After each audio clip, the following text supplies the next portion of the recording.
Una de las preguntas más importantes que tenemos que responder es, ¿por qué sufrimos? Bueno, cuando nosotros tratamos de penetrar en el mundo de la psicología, de la sociología, de la psiquiatría, de la antropología, para estar buscando respuestas que no vamos a poder encontrar en ninguna de estas disciplinas académicas, tenemos que recurrir al libro de los libros, que es la Biblia.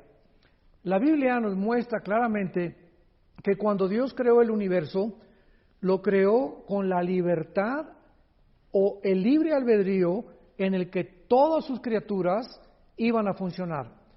Cuando Dios creó el universo, Él pudo tener tres opciones. Número uno, no haber creado nada. Número dos, haber creado un universo con criaturas donde jamás nadie hubiera pecado ni el mal existido.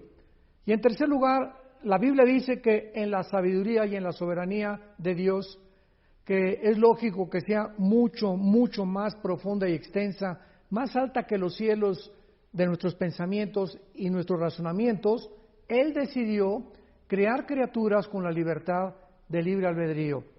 Entonces, Dios pudo, como dijimos anteriormente, no haber creado nada, pero no se puede comparar la nada con el algo. Tampoco Dios pudo haber creado personas o criaturas que jamás pecaran porque hubiéramos sido robots. Entonces, tenía que haber libertad, tenía que haber amor hacia Dios, y eso fue lo que implicó que Dios permitiera que sus criaturas tuvieran la opción de amarle y escoger adorarle con libertad. Cuando el pecado entró, la Biblia nos muestra en Ezequiel 28 por causa de Lucifer, fue porque él decidió rebelarse contra Dios. En otras palabras, ¿cuál es el origen del pecado o del sufrimiento? Es precisamente el abuso de la libertad con el cual Dios nos creó. Cuando nosotros, yo le doy a mi hijo una licencia para que él maneje y él sabe que tiene que ir a cierta velocidad y que hay restricciones donde él tiene que bajar la velocidad, si él abusa de esa autoridad que las autoridades civiles han establecido, ¿qué va a pasar? Bueno, pues va a chocar, ¿verdad? Va a causar un accidente.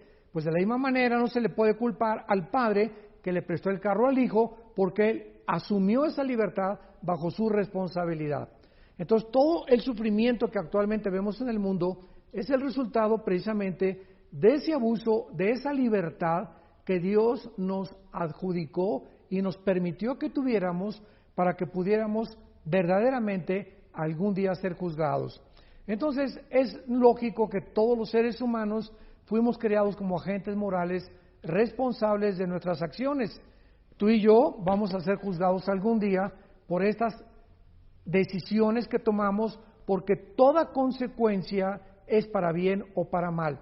Entonces, cuando nosotros tenemos la ley de la responsabilidad moral, que implica que cada decisión que tú tomas o que yo tomo tiene consecuencias para bien o para mal, tenemos antes que tomar una decisión, pensarlo 3 veces, porque es una ley en la que no podemos evadir y en la que no podemos tampoco culpar que nuestros padres son los culpables de nuestra situación, o mi mamá o mi papá, o porque me violaron cuando yo era niña, cuando yo era joven, y por eso yo aborrezco a los hombres, o viceversa, etcétera, etcétera, porque esto simplemente demuestra una inmadurez absoluta de parte de nuestros pensamientos.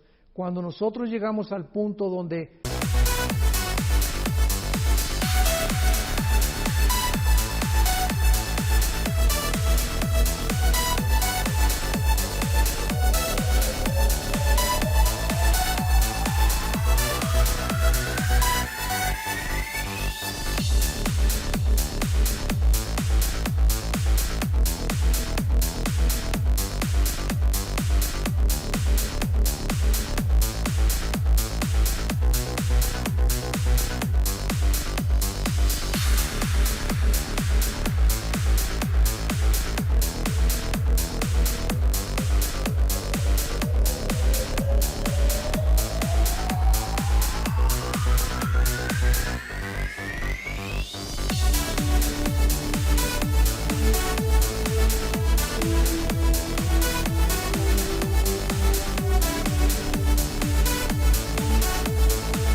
reconocemos que somos los responsables de cómo somos actualmente, ya no vamos a culpar a terceras personas.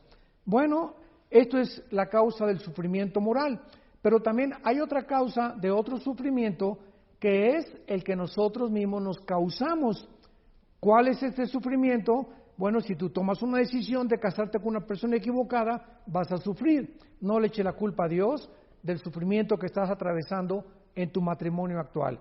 Si tú no te cuidas en tu alimentación, en la forma en la que tú tienes control de tus bebidas, pues comienzas a comer grasas, comienzas a beber, que esas bebidas actualmente que son energéticas, como el Red Bull, ¿verdad? Y el Monster y todas esas tonterías que el mercado está presionando para que la gente las compre, te vas a enfermar, porque son puros químicos que tu cuerpo no fue diseñado, ni tus riñones, ni tu hígado para poder absorberlas. Entonces, todo ese sufrimiento ocasionado por la comida, por la forma como manejas y puedes chocar, puedes acabar en un hospital, por la forma como comes, es autocontrolado nada más por nosotros y autoinfligido por nuestra propia voluntad. Y finalmente tenemos el sufrimiento de las fuerzas naturales. Puede haber un temblor y puede caerse tu casa y puedes pasar a través de un tsunami que te arrastra y puedes haber visto a tu mamá, a tus hermanos ahogados, o puede haber un diluvio en el que el río se llevó a uno de tus hijos. Estos sufrimientos no fueron causados por nosotros, no fueron causados por Dios, fueron causados por las fuerzas naturales. ¿Qué significa esto? Que vivimos en un mundo de pecado, un mundo de maldad, un mundo donde nosotros hemos causado todo lo que nos rodea, y esto es lo que ha causado finalmente lo que nosotros estamos buscando, la respuesta a la pregunta ¿por qué sufrimos? Que Dios te dé entendimiento de todas estas cosas, y sabemos que la persona que más ha sufrido en este mundo fue el Hijo de Dios en la cruz. Y cuando estaba en la cruz, Él podía haber dicho: papá, ¿por qué me permites esto? Y la respuesta es: porque Dios nos amaba a nosotros. De tal manera Dios nos amó que permitió que su Hijo sufriera lo que tú y yo íbamos a sufrir en el infierno, para que pudiéramos conocer que verdaderamente hay un Dios que está esperando que tú respondas a su llamado y que pongas tus ojos en la cruz de su Hijo Jesucristo. Que Dios te bendiga.